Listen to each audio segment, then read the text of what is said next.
Vous connaissez Zola l'écrivain, vous connaissez Zola l'intellectuel engagé, mais connaissez-vous Zola le photographe? À la fin de sa vie, selon ses propres mots, Émile Zola a nourri pour la photographie une extrême passion. Il photographiait partout et par tous les temps, il photographiait même la nuit, il se livrait à des expérimentations esthétiques, il tirait le portrait d'inconnus, il multipliait les autoportraits. Il nous a ainsi laissé près de 7000 clichés. Il possédait 10 appareils photo et avait aménagé 3 laboratoires de développement dans les différentes résidences entre lesquelles il partageait sa double vie. Vous savez qu'il avait une femme qui ne pouvait pas avoir d'enfants, Alexandrine, et il a eu des enfants avec la lingère de sa femme, la jeune Jeanne Rosereau.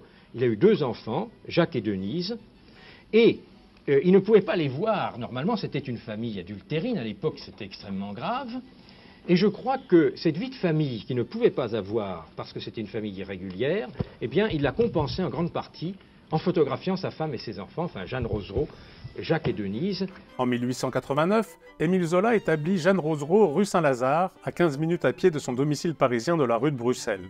Lorsqu'il se rend avec son épouse Alexandrine dans sa résidence secondaire, à Médan dans les Yvelines, sa seconde famille vient s'installer à proximité, d'abord à Chauverchemont, puis à Verneuil, à 15 minutes à vélo.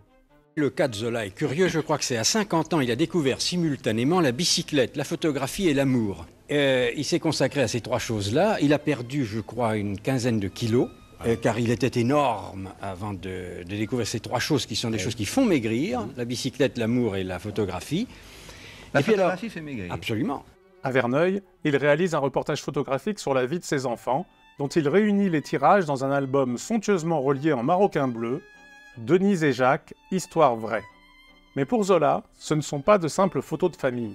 Zola était un homme naturellement doux et aimait beaucoup ses enfants, mais lorsqu'il s'agissait pour lui de les prendre en photographie, sa passion pour cet art, car il le considérait comme tel, s'affirmait à un point tel qu'il s'irritait, les grondait, allant, me disait ma mère, du sujet à son appareil, à grands pas, perdant tout à fait le contrôle de ses paroles, tellement il était passionné par le travail qu'il faisait. On voit que vraiment, il y prenait non seulement du plaisir, mais on voit que c'est un travail d'artiste photographe qui a vraiment voulu marquer de sa photographie. Ce n'est pas un portrait anodin, c'est un portrait qui s'inscrit dans un vrai travail artistique. À propos des motifs que Zola pouvait avoir de photographier, n'oubliez tout de même pas que Zola a fait ses études à Aix avec Cézanne et que quand ils étaient adolescents, Cézanne voulait être romancier et Zola peintre. Et alors il y a eu un croisement des 2 vocations, mais il est très possible qu'il y ait eu chez Zola un peintre rentré qui s'est exprimé très tardivement par la photographie et qui n'avait rien à voir avec le romancier, car il fait des photos qui n'ont rien à voir avec ses romans. Rien du tout, absolument rien. Ce sont des photos de peintre qu'il veut faire. L'œuvre photographique d'Émile Zola s'inscrit en rupture avec son travail d'écrivain. Elle a son autonomie propre. On pourrait penser que l'écrivain pratique la photographie dans un but documentaire pour préparer l'écriture de ses livres. Mais il n'en est rien. Quand Zola prend ce train en photo, il a déjà écrit La bête humaine depuis au moins 5 ans. Comme ses écrits, ses photos sont certes souvent d'inspiration naturaliste, mais dans une tonalité bien plus lumineuse que celle de ses romans sociaux. Son travail photographique évoque surtout la peinture impressionniste, dont Zola, comme critique d'art, est un fervent défenseur depuis les années 1860. Les thèmes se recoupent. Ce sont par exemple les mêmes paysages de campagne. Lorsqu'il photographie Jeanne Rosereau, des analogies formelles avec la peinture d'Édouard Manet sont manifestes. Ces photos de pluvieuses rues parisiennes semblent un hommage à Gustave Caillebotte.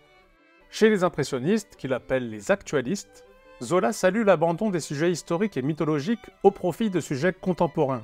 En 1868, il écrit ainsi, à propos de ce tableau de Frédéric Bazille, « On voit que le peintre aime son temps, et qu'il pense qu'on peut être un artiste en peignant une redingote. » Rien d'étonnant à ce que Zola se soit fait photographe afin de pousser plus loin encore la même logique. Les innombrables clichés qu'il prend de l'exposition universelle de 1900 montrent la passion qui est la sienne pour son époque, une époque de prodigieux essor scientifique et technique. Zola, pour qui le roman expérimental représente la littérature de l'âge scientifique, a certainement aussi reconnu dans la photographie l'art visuel du même âge. Zola est passé à la postérité comme un grand écrivain, il a également mérité de passer à la postérité des photographes.